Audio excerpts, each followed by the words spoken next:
Hi అండి, welcome to my channel Krishna's world.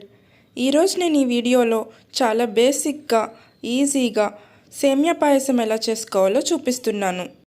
Sweet తినాలనిపించినప్పుడు ఈజీగా చేసుకోవచ్చు. ముందుగా ఒక గిన్నె తీసుకుని దానిలోనికి ఒక హాఫ్ గ్లాస్ సగ్గుబియ్యం తీసుకోవాలి. కొంచెం వాటర్ పోసి నానబెట్టుకోవాలి. తర్వాత స్టవ్ ఆన్ చేసుకుని ఒక ప్యాన్ పెట్టుకుని కొంచెం గీ యాడ్ చేసుకోవాలి. దీనిలోనికి కొన్ని జీడిపప్పులు వేసుకుని ఫ్రై చేసుకుని పక్కకు తీసుకోవాలి. అదే దానిలోనికి కొన్ని కిస్మిస్ని కూడా యాడ్ చేసుకుని ఫ్రై చేసుకుని ఒక ప్లేట్లోనికి తీసుకోవాలి.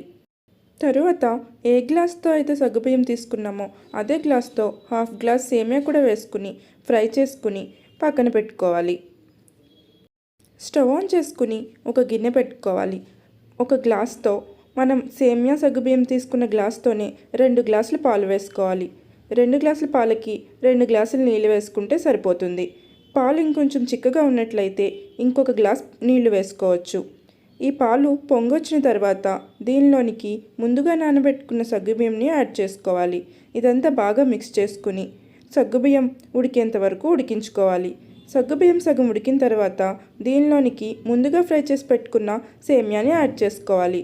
ఇదంతా బాగా మిక్స్ చేసుకుని సగ్గుబియ్యం సేమియా ఉడికేంత వరకు బాగా ఉడికించుకోవాలి. పాల మీద మీగడ ఫామ్ అవ్వకుండా మధ్య మధ్యలో కలుపుతూ ఉండాలి. ఇలా చేయడం వల్ల సేమియా మరింత టేస్ట్గా ఉంటుంది. సేమియా సగ్గుబియ్యం ఉడికాయో లేదో చెక్ చేసుకుని బాగా మిక్స్ చేసుకుని స్టవ్ ఆఫ్ చేసుకోవాలి. స్టవ్ ఆఫ్ చేసుకున్న తర్వాత దీనిలోనికి మనం సేమియా సగ్గుబియ్యం తీసుకున్న గ్లాస్తో ఒక గ్లాస్ షుగర్ అయితే కరెక్ట్గా సరిపోతుంది. అది వేసుకుని బాగా మిక్స్ చేసుకోవాలి. స్వీట్నెస్ ఎక్కువ తినేవాళ్ళు ఇంకొంచెం వేసుకోవచ్చు.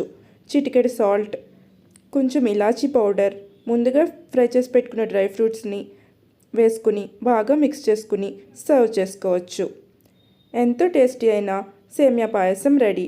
మీరు కూడా ట్రై చేసి ఎలా వచ్చిందో కామెంట్ చేయండి. మరిన్ని రెసిపీస్ కోసం నా ఛానల్ని సబ్స్క్రైబ్ చేసుకోండి. Thank you for watching.